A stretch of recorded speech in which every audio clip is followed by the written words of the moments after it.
Alors, la liste des 25 joueurs qui seront concernés pour les deux matchs qui nous attendent. Pour ce Final Four, gardien de but, Lucas Chevalier, Mike Maignan, Brice Samba. Défenseur, Loïc Badet, Lucas Digne, Malo Gusto, Lucas Hernandez, Théo Hernandez, Pierre Kaloulou, Ibrahima Konaté, Clément Langlais et Benjamin Pavard. Milieu de terrain, Matteo Guendouzi, Manu Koné, Adrien Rabiot, Aurélien Tchouamini et Warren Zahir Emery. Attaquant, Bradley Barcola, Ryan Cherki, Ousmane Dembélé, Désiré Doué, Randal Colomwani, Kylian Mbappé, Michael Olysée et Marcus Thuram.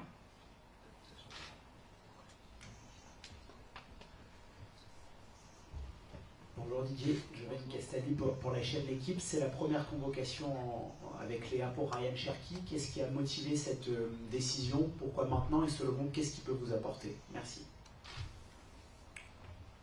Pourquoi maintenant? Parce que je l'ai décidé. C'est quand même ma responsabilité. Voilà. J'ai eu beaucoup d'échanges avec Gérard Batic, qui est confronté à certaines problématiques lui aussi. Et voilà, Ryan aurait pu être là aussi au mois de mars, de par ce qu'il réalise avec son club, où il a été beaucoup plus décisif, que ce soit à travers ses buts et ses passes. Donc voilà, il sera là aujourd'hui. Bonjour, Didier Gaudon du journal L'équipe. À quel point, dans cette sélection de Ryan Cherki, le fait qu'il ait été convoité entre guillemets par l'Algérie a joué dans votre réflexion? Zéro. À aucun moment vous avez pensé à ça? Zéro. Je n'ai jamais empêché un joueur de choisir ou de le bloquer, de l'empêcher d'avoir, pour ceux qui ont double ou triple maintenant, ça arrive aussi. Si je ne dois pas les prendre, je ne les prends pas, ils ont la liberté, mais quand je les prends, c'est certainement pour nos besoins, mais pas pour les empêcher de faire autre chose, même s'il y a beaucoup de choses qui peuvent être dites à tort et à raison aussi, entre ce qu'on peut appeler du lobby ou lobbying. Voilà, chacun accordera de l'importance ou pas à ça, mais en ce qui me concerne, à aucun moment j'ai joué avec ça depuis que je suis sélectionneur. Quand je sélectionne un joueur qui a la liberté de pouvoir choisir différentes équipes nationales, je le prends quand j'estime que c'est le moment et que j'en ai besoin. Ça a été le cas avec d'autres joueurs. Il y en a de plus en plus de toute façon. Après, je trouve normal aussi, ça arrive avec d'autres équipes étrangères, qu'ils puissent être très sollicités très tôt, de plus en plus tôt, parce qu'ils sont bien organisés, ils font des fiches et ils les contactent de plus en plus jeunes. Il y en a certains qui font un choix très tôt aussi, c'est leur liberté. Et cette liberté, je ne jouerai jamais avec cette liberté-là. Bonjour Didier, Léo Husman de l'agence France Presse.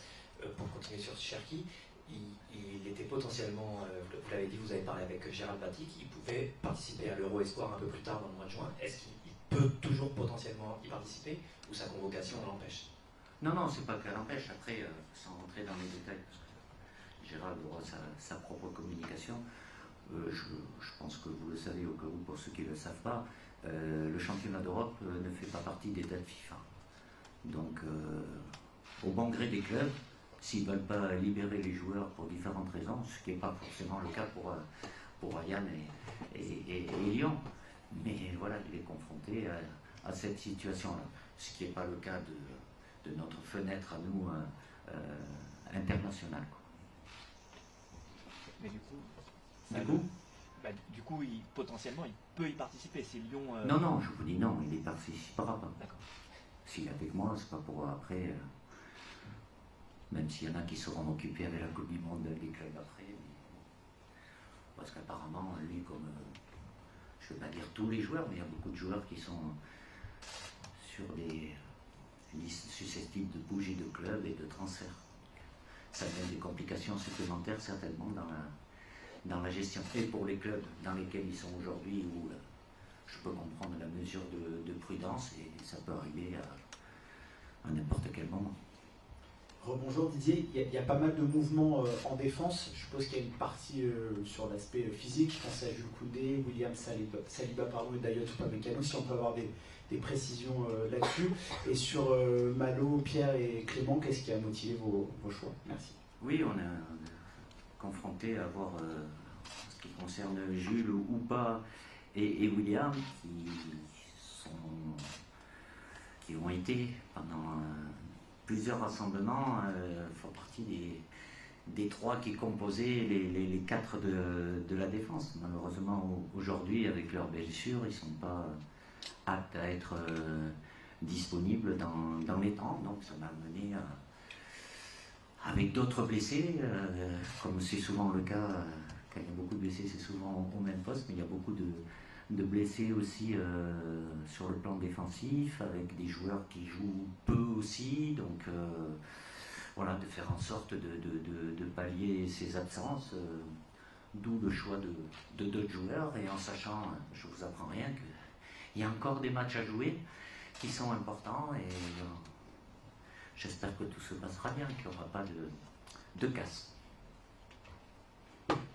Bonjour Didier, Mathéo Rillet pour Canal+. Une autre interrogation en voyant cette liste autour de l'animation offensive, avec Ousmane Dembélé très en forme au poste de numéro 9. Comment comptez-vous associer Ousmane Dembélé et Kylian Mbappé? On l'a vu, Kylian Mbappé occupait le poste de numéro 9 à l'Euro. Comment est-ce que vous allez gérer ça? Merci. Merci. Ça fait partie de ma réflexion. Ouais. Après, il y a des positions qui sont en club, avec des joueurs qui sont différents que ce qu'on a. On est toujours dans la réflexion par rapport à faire en sorte d'avoir une animation offensive qui soit la plus dangereuse pour nos adversaires. Donc, je ne vais pas vous dire aujourd'hui, oui, Ousmane part d'une position très souvent axiale, même si il bouge beaucoup. Donc voilà, après si vous me posez la question par rapport à Kylian, oui, il a une position axiale. C'est clair, même s'il bouge aussi, mais ça fait bien longtemps qu'il ne joue plus dans un rôle plus excentré, que ce soit il y a encore un peu plus longtemps à droite ou à gauche. Bonjour Didier, Isabelle Rancingoué d'Infosport 75. Vous allez jouer contre l'Espagne de Lamine Yamal. Comment vous allez motiver, entre autres, comment vous allez motiver vos joueurs? Je n'ai pas besoin de les motiver, ils savent très bien ce qu'on aura en face de nous. C'est certainement la meilleure équipe européenne, voire mondiale, avec des joueurs qui sont très performants et beaucoup de joueurs qui ne seront pas concernés puisque Barça n'est pas en finale de Ligue des Champions, donc ils auront certainement un peu plus de fraîcheur, mais voilà, cette équipe d'Espagne est une équipe complète. Évidemment, il y a Lamine Yamal qui fait des choses hors du commun, mais il n'y a pas que lui à devoir surveiller. On sait très bien qu'on a en face de nous, je vous le dis, je vous le répète, l'une des meilleures, si ce n'est la meilleure équipe au niveau international. Rebonjour Didier, de nouveau Hugo de l'équipe. Concernant Warren Zaïre-Emery, en club, il joue moins en termes de temps de jeu, il joue régulièrement au poste de latéral. On sent que sa progression, elle connaît un cycle moins abouti depuis quelques mois. Qu'est-ce qui vous pousse, vous, à continuer à le sélectionner, alors qu'il y a ce poste-là, pour le coup, il y a beaucoup de concurrence? On pense à Bouba Camara, à Aston Villa, on pense notamment à Kefren Turam, qui est titulaire à la Juve. Qu'est-ce qui vous pousse, vous, à continuer à le sélectionner? Merci. Mais il n'est pas dans sa période la plus heureuse, qui est liée aussi au fait qu'il a eu une blessure peut-être au mauvais moment et à une concurrence au PSG où il y a beaucoup de très bons joueurs au milieu de terrain. Qu'il est ponctuellement, qu'il soit utilisé dans une situation de latéral droit qui n'est pas vraiment une position de par le système dans lequel évolue Paris. C'est un très jeune joueur. Une carrière, c'est jamais sans période un peu plus difficile. Il n'a pas perdu les qualités qu'il avait. Il peut moins les exprimer de par le temps de jeu, mais ça reste un joueur sur lequel je compte, qui a fait des choses avec nous, même s'il n'a pas eu énormément de temps de jeu aussi. Après la concurrence, oui, évidemment, il y en a d'autres qui auraient pu citer Kefren ou Bouba, pour en citer d'autres aussi. Mais c'est important aussi pour moi, non pas que et des changements, j'en fais, même si j'ai aussi à l'esprit d'avoir de la continuité, même sur d'autres joueurs plus importants, de les citer, qui sont, je ne sais plus là aujourd'hui, comme Antoine Grisou ou d'autres, qui a eu Olivier Giroud qui jouait plus à Chelsea. C'est pas parce que c'est plus dur dans leur club que ponctuellement ils doivent plus venir en sélection aussi. C'est important pour les joueurs de savoir qu'ils ont mon soutien, et dans les périodes où ça va moins bien, c'est là aussi qu'ils en ont besoin. Alors j'aurais pu faire d'autres choix, je fais ce choix-là parce que j'ai confiance en Warren et le potentiel qu'il a. Mais c'est, je le répète, un très jeune joueur qui a fait des choses très très tôt. Et après, il peut avoir voilà, des périodes un peu de palier pour après continuer son évolution, quoi. Une saison sportive, c'est très rare que c'est, enfin 10 mois, oui, maintenant c'est un peu plus de 10 mois, où c'est 10 mois où ils sont au top de leur forme, quoi. Il peut y avoir des périodes qui soient un peu moins heureuses aussi. Bonjour Didier, Loïc Braillet, RMC Sport. Quel bilan tu fais de la saison de Kylian Mbappé? C'est à vous de faire les bilans. Elle n'est pas finie. Si on s'en réfère aux statistiques, il est dans les chiffres qu'il a réalisés sur les 4 dernières années au PSG, en sachant qu'il a changé de club. Il a la possibilité encore, puisqu'il a le dernier match de championnat espagnol à jouer, donc il a eu une période un peu plus compliquée pour lui, mais ça ne l'a pas empêché d'être toujours très très efficace et de faire partie des attaquants les plus efficaces d'Europe et du monde. Bonjour Didier. Sur votre gauche, Didier Sport. Pour revenir à l'équipe d'Espagne, quels enseignements vous avez tirés de la demi-finale de l'Euro, et plus précisément sur Lamine Yamal? Je m'adresse un peu à l'ancien joueur. Comment vous défendriez sur lui et quelles consignes vous feriez passer à vos joueurs? Merci. Vous savez le nombre d'équipes qui a joué contre Lamine Yamal? Je n'ai pas vu une équipe qui a trouvé réellement la solution. Donc il a une capacité d'élimination. Que ce soit en rentrant sur son pied gauche et en frappant, ou en débordant aussi. Sur ces joueurs-là, c'est faire en sorte de limiter son influence. Donc, évidemment, mais il n'y a pas que lui à surveiller sur cette équipe d'Espagne. D'un côté, il y a Williams, il y a Olmo, le milieu de terrain.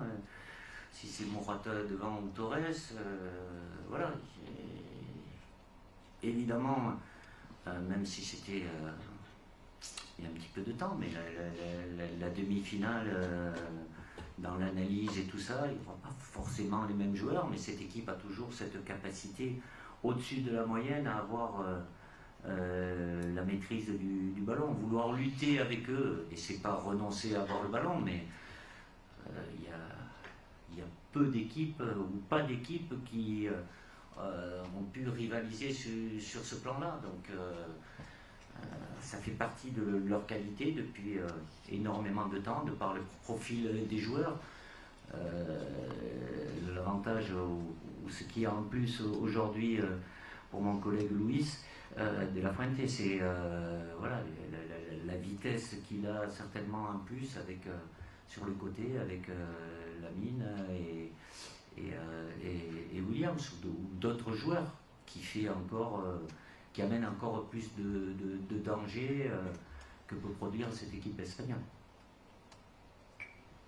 Didier, bonjour, Arnaud Detou du Parisien. Dans 10 jours, le Paris Saint-Germain affrontera l'Inter de Milan en finale de la Ligue des Champions. Quel regard vous portez sur cette finale où plusieurs joueurs seront amenés à rejoindre l'équipe de France après cette rencontre? Merci. En effet, il y en a 7 qui sont concernés, donc ils nous rejoindront que le lundi soir. C'est une finale, donc voilà, avec un club français et la possibilité évidemment pour le PSG d'être champion d'Europe. Donc je ne vais pas rentrer dans un pourcentage favori, pas favori. C'est une finale avec un contexte particulier. C'est le dernier grand match pour les... Enfin, non, les matchs de club, il y a la finale, il y a la Coupe du Monde après, derrière la Coupe du Monde des clubs. Mais voilà, je veux avoir un regard attentif et que les 7 qui soient concernés n'aient pas de soucis, surtout par rapport à ce qui vous attend derrière. Bonjour Didier, au centre juste là derrière les caméras. On voit les saisons sont de plus en plus longues, on voit que vous parlez beaucoup d'état physique des joueurs.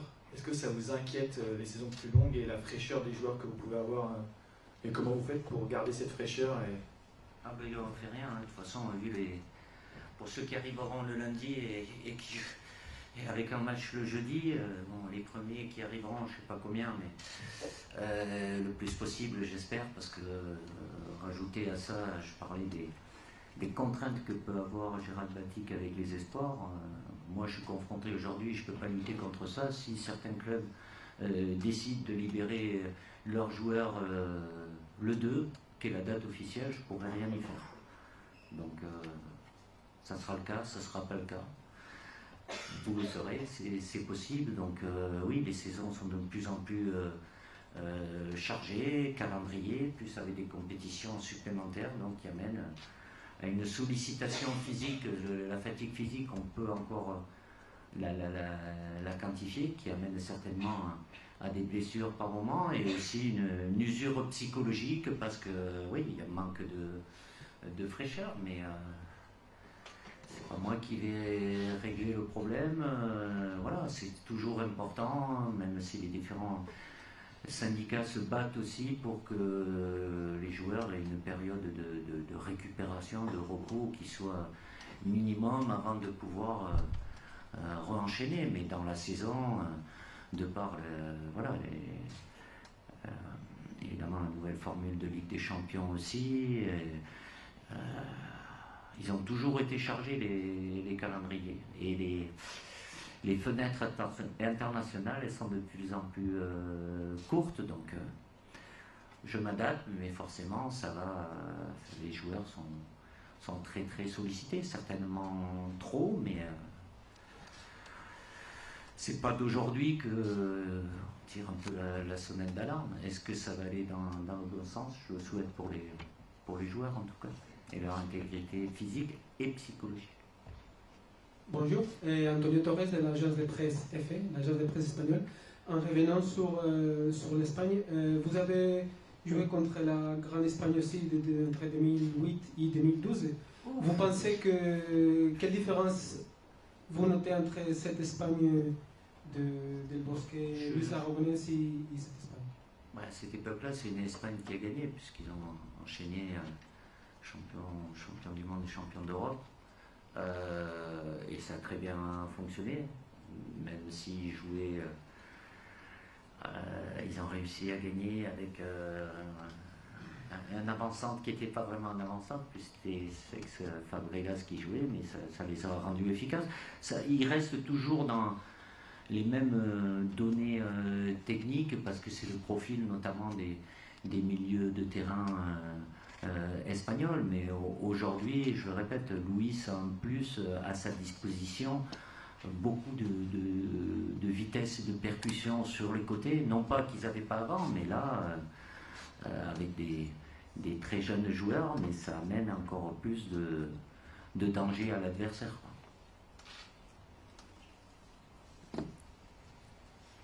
Bonjour Hugo de l'équipe.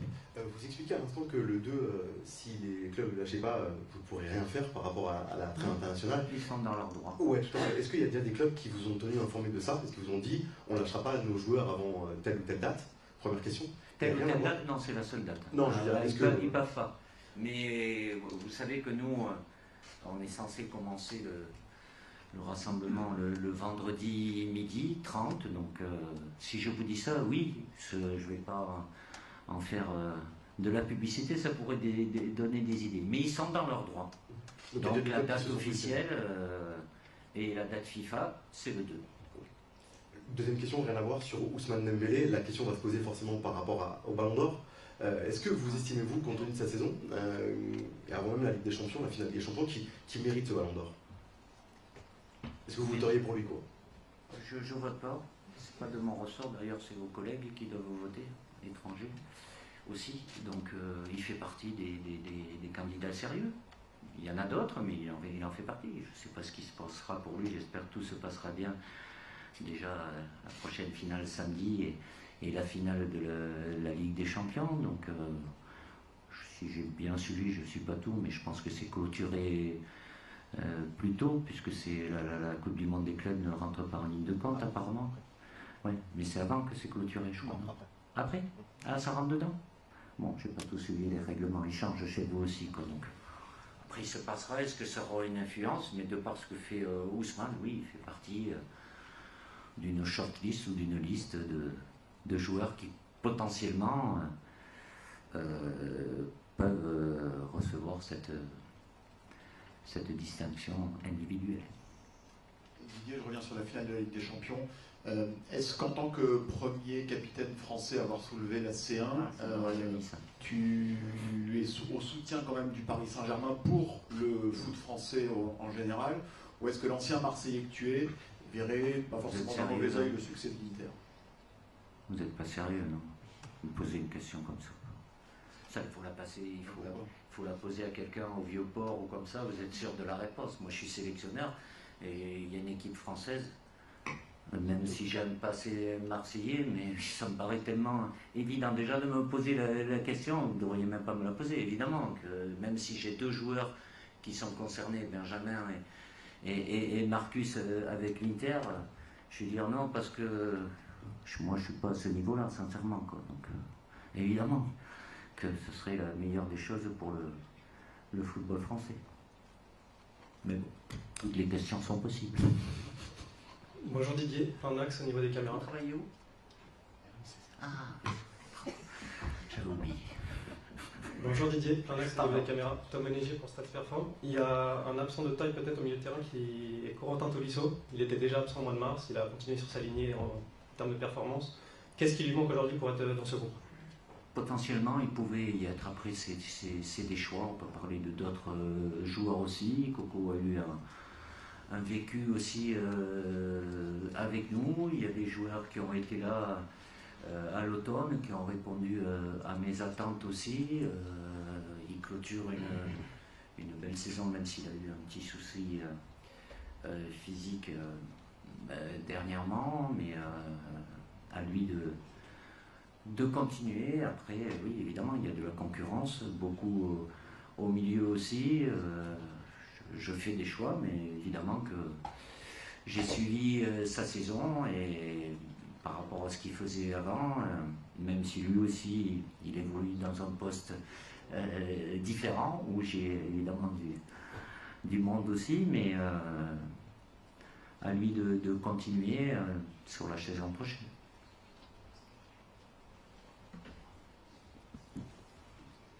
Rebonjour Didier, on voit dans votre liste qu'il y a 5 milieux d'habitude.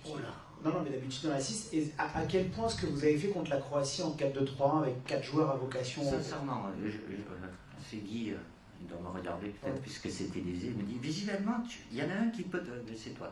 Il y en a un qui peut te poser la question, il n'y en a que 5. Alors j'aurais pu en enlever 2 des attaquants et faire basculer. Oui, ou Ryan aussi. Oui. Donc, voilà. C'est juste par rapport à ce qui a très bien marché contre la Croatie. Au match retour, oui. Le 4-2-3. Est-ce que je vais faire la même chose? Oui. Je vais vous y répondre aujourd'hui. Mais non, mais à quel point ça vous a plu, à quel point on peut le revoir. Le style de jeu était extrêmement séduisant. Ça s'est bien passé, l'équipe était équilibrée. Ça arrive parfois. Oui, parfois. Oui, c'est quelque chose qu'on peut répéter. Évidemment, on n'aura pas la même adversité en face de nous, mais ce qu'on a été capable de faire au mois de mars par rapport au match aller où on était passé à côté, surtout la première mi-temps, c'est quelque chose évidemment qui amène à réflexion, à analyse, qui peut être plus ou moins reproduit. Bonjour Didier, Antoine Grenier, RFI. Petite question sur l'autre petit nouveau de la liste, Pierre Kaloulou. Qu'est-ce qui vous a convaincu de le sélectionner? Et est-ce qu'il a le potentiel pour s'installer en équipe de France à vous? S'installer, déjà il y est. C'est la première fois pour lui, comme pour Ryan. Malo, lui, il est déjà venu une fois, mais il a eu une sélection, donc c'est des jeunes joueurs aussi. Mais Pierre fait une belle saison avec la Juve. Il avait été, avant qu'il ait quelques soucis physiques, il avait été très bon aussi avec le Milan AC. Il a la capacité à pouvoir être utilisé lui aussi, qui est intéressant à deux postes, que ce soit défenseur central, même si la Juve il joue plus dans une défense à 3, mais être latéral droit aussi. Au moment qu'on le suit, après évidemment, ça peut être plus ou moins lié aux absences que nous avons sur le plan défensif, mais ça reste aussi dans mon esprit, même s'il y a l'obligation de résultat et l'attente qui est toujours là, de pouvoir faire bouger les lignes aussi, d'avoir malgré tout, même s'il y a l'obligation de résultat, d'avoir des enseignements pour moi, pour le staff, par rapport aux échéances futures aussi. Après, ça sera à eux de confirmer, même s'il y a toujours beaucoup de concurrence. Mais après, sa blessure qu'il a vraiment gêné, freiné, il a retrouvé un très bon niveau à la Juve, même s'il aurait pu éviter de prendre ce carton rouge. Bonjour Didier. Petite question sur Lucas Hernandez. Est-ce que vous avez discuté avec lui cette saison? Comment il la traverse? Ça n'a pas forcément été la plus simple pour lui. Donc voilà, est-ce qu'il y a des discussions avec lui et qu'est-ce qui fait qu'aujourd'hui vous le rappelez? Je vais rappeler parce que je l'ai décidé. Avec Lucas, oui, j'échange. Il a subi une deuxième grave blessure après la première. Donc évidemment, c'est pas évident, même si je connais très bien son mental. Il a un temps de jeu forcément qui est un peu limité, mais il est toujours à fond. C'est quelqu'un qui a un état d'esprit incroyable, et même je suis convaincu, et ça a été le cas avec nous aussi, parce qu'il n'a pas été toujours titulaire, c'est un élément important, donc je pense que ça va lui faire très plaisir, même s'il a avant 2 échéances importantes. Mais c'est un joueur qui, voilà, s'il n'avait pas eu ces 2 blessures graves, il aurait certainement beaucoup de sélections en plus, quoi. Et on prend une dernière question avec Hugo Delhomme de l'équipe. Alors bonjour. Concernant de nouveau... Ça dit 5-6 fois bonjour. Je suis un garçon poli. Non, concernant Ryan Cherki, sur son profil technique, je voudrais revenir là-dessus. C'est un profil technique très singulier dans le foot moderne. Il peut jouer à plusieurs postes. Vous, sur l'utilisation... Comme d'autres. Certes. Vous, sur l'utilisation, comment vous l'imaginez? Est-ce que vous le percevez comme un joueur axial? Est-ce que vous le percevez comme un joueur de côté? Et comment on fait pour intégrer un joueur de ce type, un joueur aussi singulier, dans un collectif? Singulier, ça veut dire à part. À part. Oui, mais il s'inscrit toujours dans un collectif. Après, il a des capacités individuelles à pouvoir faire des différences de par le dribble, la passe. Je ne vais pas l'inventer, tout dépend des systèmes, mais il est utilisé surtout dans 2 positions. Soit c'est légèrement excentré sur le côté droit, même si je ne suis pas convaincu que c'est la position qu'il va faire. Évidemment, c'est être au cœur du jeu, avec des avantages et des inconvénients, mais qui garde sa créativité, sa spontanéité, en étant le plus naturel possible. Évidemment, c'est une étape importante pour lui, qui demandera confirmation. Je ne sais pas de quoi sera fait son avenir, même s'il en a parlé un peu, mais je ne suis pas dans le secret de ses choix professionnels. Mais ce n'est pas un joueur singulier. Pour moi, c'est un joueur qui a des capacités d'élimination, de créativité, qui ont pu, dans des périodes, énerver aussi, parce que c'était pas toujours forcément efficace, mais il faut surtout qu'il garde ça, parce que ça fait partie de sa qualité première. Après, dans le travail collectif, défensif, ça a été pire. Il y a encore des choses certainement à améliorer, mais le plus important, c'est quand il a le ballon et ce qu'il est capable de faire.